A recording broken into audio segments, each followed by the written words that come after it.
जय गुरुदेव, जय गायत्री माता। प्रज्ञा उपनिषद 4, इसके पहले भाग सुनाए जा चुके हैं। अब आगे इसमें गुरुदेव जी लिखते हैं कि चारों आश्रमों में वानप्रस्थ सबसे महत्वपूर्ण है। उसी से लोक मंगल की साधना बन पड़ती है। लोक सेवियों की सुयोग्य और समर्थ सेना इसी आश्रम के भांडागार से निकलती है। सर्वविदित है कि अनुभवी उदारचेता और लोक मंगल की भावनाओं से ओतप्रोत व्यक्ति ही आत्म कल्याण और विश्व कल्याण का उभय पक्षीय प्रयोजन पूरा कर पाते हैं, इसमें संदेह नहीं। जिन पर धन न खर्च करना पड़े, जो योग्यता और भावना की दृष्टि से मूर्धन्य हो, ऐसे लोक सेवी ही किसी देश या समाज को समर्थ संपन्न बना पाते हैं। उनकी कमी पड़ने से सर्वत्र पिछड़ापन बढ़ता है। विश्व व्यवस्था में शालीनता की मात्रा कम न होने देने की जिम्मेदारी जिस पुरोहित वर्ग की है, वह वानप्रस्थ आश्रम में ही प्रकट और परिपक्व होता है। देव संस्कृति द्वारा निर्धारित आश्रम व्यवस्था में वानप्रस्थों के लिए, चाहे वह किसी भी आयु में लिया गया हो, प्रमुख उत्तरदायित्व है जनमानस के परिष्कार का। उसे धर्मतंत्र के माध्यम से लोक शिक्षण करना होता है। यह कार्य इतना महत्वपूर्ण है कि वानप्रस्थ को संस्कृति का मेरुदंड कहा गया है। समाज में अनगढ़ व्यक्तियों का बाहुल्य है। परंपराएं, कुप्रचलन, अंधविश्वास समाज की प्रगति के मार्ग में अवरोध बन गए हैं। जिस प्रकार समय समय पर हर स्थान आमूल चूल सफाई की अपेक्षा रखता है, उसी प्रकार समाज रूपी परिकर के परिशोधन हेतु, दुष्प्रवृत्तियों के निवारण एवं सत्प्रवृत्तियों के संवर्धन हेतु, लोक मंगल हेतु समर्पित व्यक्तियों की आवश्यकता निरंतर पड़ती रहती है। वानप्रस्थ उस भावनाशील लोक सेवी की भूमिका निभाते हैं जो स्वेच्छा से समर्पित हो समाज निर्माण को नैतिक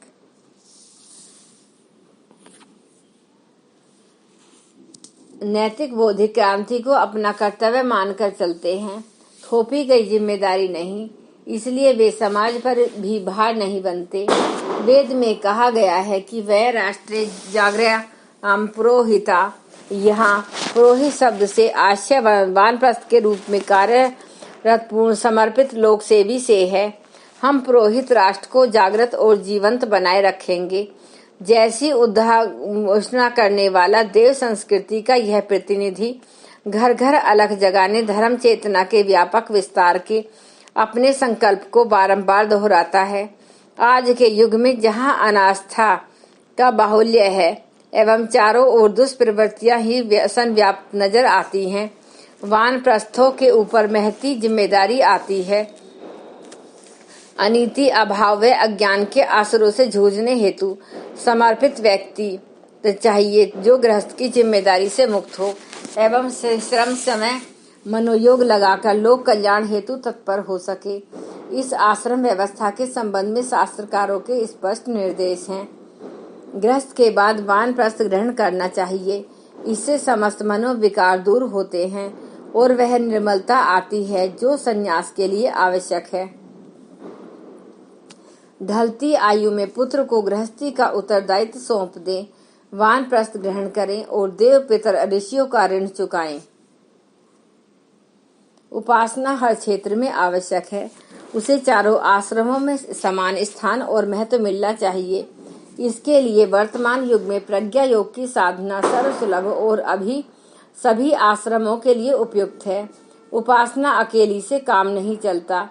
साधना, स्वाध्याय, संयम और सेवा की चतुर्विध कार्य पद्धति अपनाने से ही आत्म कल्याण और विश्व कल्याण का उभय पक्षीय जीवन लक्ष्य पूरा होता है। उपासना अंतःकरण की चिकित्सा है। नित्य प्रतिदिन छाए रहने वाले कुसंस्कार कषाय की महाव्याधि से छुटकारा पाने हेतु यह एक अमोघ औषधि है। हर स्थिति में, चाहे व्यक्ति किसी भी आश्रम में हो, उपासना का अवलंबन उसके लिए अनिवार्य है। इससे श्रेष्ठता के प्रति उच्च स्तरीय श्रद्धा का जागरण होता है, जो कि हर वरिष्ठ देव मानव के लिए जो सत्वृत्ति विस्तार का भागीरथी पुरुषार्थ करने को उद्धत है, अनिवार्य है। उपासना अकेली ही पर्याप्त नहीं, आत्म पर्यवेक्षण एवं सुधार द्वारा अंतःकरण के परिमार्जन की साधना, चिंतन, चरित्र एवं व्यवहार में श्रेष्ठता के समावेश हेतु महामानवों की चरित्र गाथाओं का स्वाध्याय, समय विचार एवं इंद्रिय निग्रह की संयम प्रक्रिया एवं समाज परिकर में फैले विराट ब्रह्म की आराधना, सेवा के रूप में 4 गतिविधियों का समावेश भी साधना में होना चाहिए। यह मात्र व्यक्ति की आत्मिक प्रगति का प्रयोजन ही पूरा नहीं करते, अपितु इससे समिष्टगत परमार्थ का वह हित भी साधता है जिसके लिए मनुष्य ने जन्म लिया है।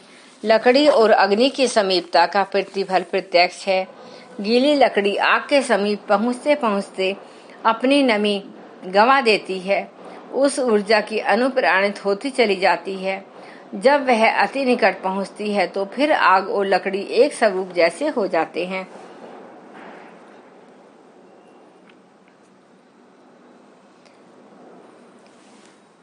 तीसरे दिन के प्रवचन प्रतिपादन सुनने के लिए सभी आतुर थे।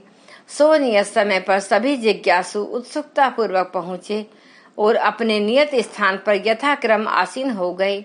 ज्ञानामृत बरसाते हुए महर्षि कात्यायन बोले, जिज्ञासु मनुष्य पशु भी हैं, पिशाच भी, मानव मानव भी और देवता भी। पेट और प्रजनन की छोटी परिधि में सोचने और करने में निमग्न रहने वाले नर पशु हैं। उनके लिए संकीर्ण स्वार्थपरता ही सब कुछ है। लोभ और मोह के अतिरिक्त और कुछ उन्हें सूझता ही नहीं।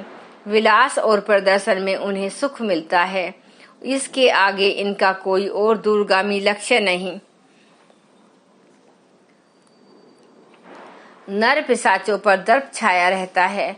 वे आतंक, अनाचार और दुष्कृत्यों में अपने अहंकार की पूर्ति देखते हैं। उत्पीड़न में उन्हें रस आता है। मर्यादा भंग करने में उन्हें शौर्य पराक्रम प्रतीत होता है। भ्रष्ट चिंतन और दुष्ट आचार वालों को मनुष्य शरीर में पिशाच ही समझना चाहिए। देव संस्कृति के संस्कार महत्ता प्रकरण का शुभ आरंभ करते हुए 17 अध्यक्ष मानव की गुण, कर्म और स्वभाव के आधार पर विवेचना करते हुए उसका वर्गीकरण भिन्न भिन्न वर्गों में करते हैं। नर पामर का अर्थ है पशु प्रवृत्तियों में निरत पेट प्रजनन की सीमा में आबद्ध व्यक्ति। नर मानव का अर्थ है वह व्यक्ति जिसमें पारिवारिकता और सामाजिकता के साथ जुड़े हुए अनुबंधों के प्रति विश्वास और परिपालन का साहस है। वस्तुतः व्यक्तित्व के स्तर की उत्कृष्टता ही मानवीय वरिष्ठता की कसौटी है। मानवीय काया का गुचोला तो हर एक का एक जैसा ही होता है। नर पशु हर समय अधिक कमाने, संचय करने और खाने कुतरने की ललक में लगे दिखाई दे सकते हैं। अनौचित्य की सीमा लांघकर प्रजनन यौन स्वेच्छाचार के क्षेत्र में वे पशुओं को भी पीछे छोड़ देते हैं।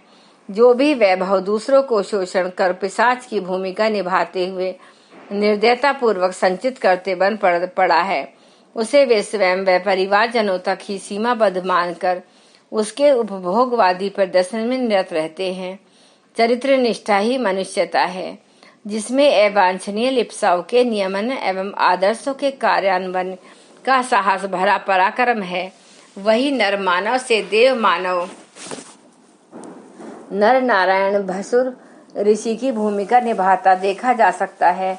मानव जन्म लेने के बाद संचित कषाय कलमशों के आवरण को हटाकर स्वयं को निर्मल बना देव मानव बनाने की भूमिका में प्रवेश करने की प्रक्रिया संस्कार के माध्यम से संपन्न होती है।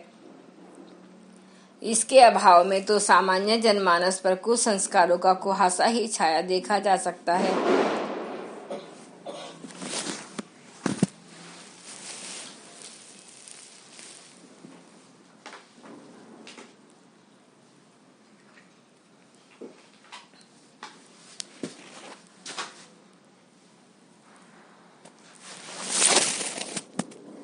नर पशु, नर पिशाच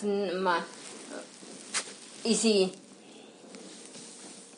श्रेणी के व्यक्ति कहलाते हैं। अलंकारिक रूप में से असुरों का काला मुंह मुंह से बाहर निकले हुए दांत, पैने नाखून और सिर पर सींग चित्रित किए जाते हैं। इस प्रकार की सकल सूरत के प्राणी कहीं नहीं पाए जाते। इस अलंकारिक चित्रण में यही बताया गया है कि असुर प्रकृति के मनुष्यों का मुख दुष्कर्मों की कलंक कालिमा से काला होता है। वे पेटू, स्वार्थी, लोभी, कृपण और संग्रही होते हैं। उनके बड़े दांत उचित अनुचित सबको उदस्त करने के लिए मुंह की मर्यादा से बाहर निकले रहते हैं। हाथों में बड़े नाखूनों का होना हिंस पशुओं की नीति अपनाकर आक्रमणकारी आतताई कुकृत्यों में संलग्न होने के दुष्प्रवृत्ति को प्रकट करता है। इस दुष्ट परंपरा को, असुर संस्कृति को, पशु प्रवृत्ति को अपनाने वाले लोगों की कमी नहीं है। रामायण में इन्हीं को असंत बताया गया है। धन्यवाद। एक बार गायत्री मंत्र हमारे साथ साथ। ओम भूर्भुवः सुवः तत्सवितुर्वरेण्यं भर्गो देवस्य धीमहि धियो यो न प्रचोदयात्। जय गुरुदेव, जय माता जी की।